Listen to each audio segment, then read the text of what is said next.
Assalamualaikum warahmatullahi wabarakatuh. Perkenalkan, saya Zahra Nabila Maulani, mahasiswa dari Fakultas Sains dan Teknologi, Program Studi Kimia. Di sini saya akan berbicara tentang mewujudkan generasi moderat dan peduli bangsa menuju Indonesia tangguh. Materi yang pertama yaitu mewujudkan generasi muslim moderat. Moderat dalam Islam disebut juga dengan wasatiyah yang berasal dari kata ummatan wasatan yang artinya adalah ajaran Islam yang adil, seimbang, bermaslahat, dan proporsional dalam semua dimensi kehidupan. Dengan ini akan mengedepankan sikap saling menghargai perbedaan, baik itu dalam agama ataupun dalam negara kita Indonesia. Kita semua telah mengetahui banyak sekali budaya yang berbeda-beda, seperti perbedaan pendapat tentang hadis, itu adalah salah satu contoh dalam agama, atau perbedaan tiap suku yang ada di negara Indonesia kita ini. Dan masih banyak contoh-contoh yang lain. Pada era saat ini, yaitu era internet, banyak sekali hal-hal negatif yang dapat terjadi, seperti menanamkan kebencian terhadap orang lain dengan mengunggah kata-kata atau gambar yang tidak pantas. Kemudian menjadi sarana caci maki dan provokasi.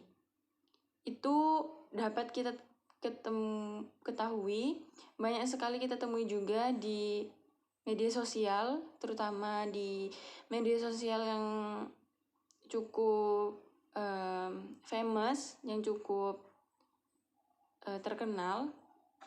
Ini menjadi sarana caci maki bagi mereka semua ini. Contohnya seperti bullying atau body shaming, semacam itulah. Kemudian contoh berikutnya yaitu berdampak kepada suami istri yang buruk, kemudian memicu kecemburuan, ketidakharmonisan hingga perceraian, dan masih banyak lagi. Nah, dari beberapa contoh yang ada, itu akan membuat orang menjadi sifat individualismenya tinggi. Mengapa? Terutama pada kondisi sekarang, yaitu pandemi, semua orang melakukan aktivitasnya di dalam rumah, terutama di dalam kamar mereka. Jadi, mereka melakukan aktivitas mereka itu ya hanya di dalam kamar saja, jadi sosialisasinya berkurang. Dan kecanduan internet yang tidak digunakan dengan baik dan rentan dengan pengaruh-pengaruh buruk. Kemudian dengan adanya sikap moderat akan melahirkan rahmatan lil alamin. Maksudnya apa nih rahmatan lil alamin? Rahmatan lil alamin yaitu konsep abstrak yang mengembangkan pola hubungan antar manusia yang pluralis, humanis, dialogis, dan toleran. Nah, apa yang harus kita lakukan agar muncul generasi muslim moderat?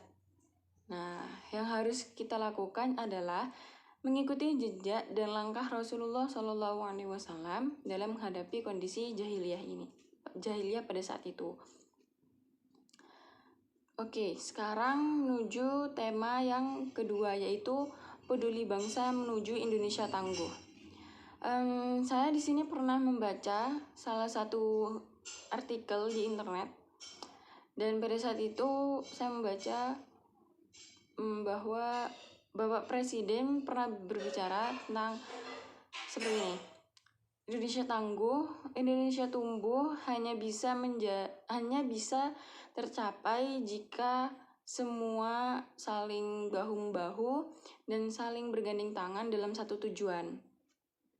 Ujian dan asahan menjadi dua sisi mata uang yang tidak bisa terpisahkan. Bukan hanya beban yang diberikan, tetapi kesempatan untuk memperbaiki diri juga diajarkan. Seperti ujian itu terasa semakin berat, maka azahannya juga semakin meningkat. Dengan semua ini adalah proses menjadi bangsa yang tahan banting, yang kokoh dan mampu menghadapi masalah. Nah, apa yang bisa kita lakukan agar menjadi Indonesia yang tangguh? Kita hanya perlu berpegang teguh dengan Pancasila, nilai-nilai toleransi, Bhinneka Tunggal Ika, gotong royong dalam bermasyarakat, berbangsa, dan bernegara. Itu sudah menjadi tindakan kita untuk peduli dengan bangsa kita ini. Seperti yang terjadi di dunia saat ini, adanya pandemi COVID-19, seharusnya kita harus mengajak seluruh pihak untuk melewati ujian ini bersama-sama agar semuanya bisa selesai dengan cepat. Dengan cara apa? Dengan cara usaha dengan teguh, saling menguatkan, dan tak lupa juga untuk berdoa. Dan juga menjaga jarak, disiplin dalam protokol kesehatan yang sudah diberikan, dan saling menjaga agar ujian ini segera berakhir. Sekian dari saya, kurang lebihnya mohon maaf. Assalamualaikum warahmatullahi wabarakatuh.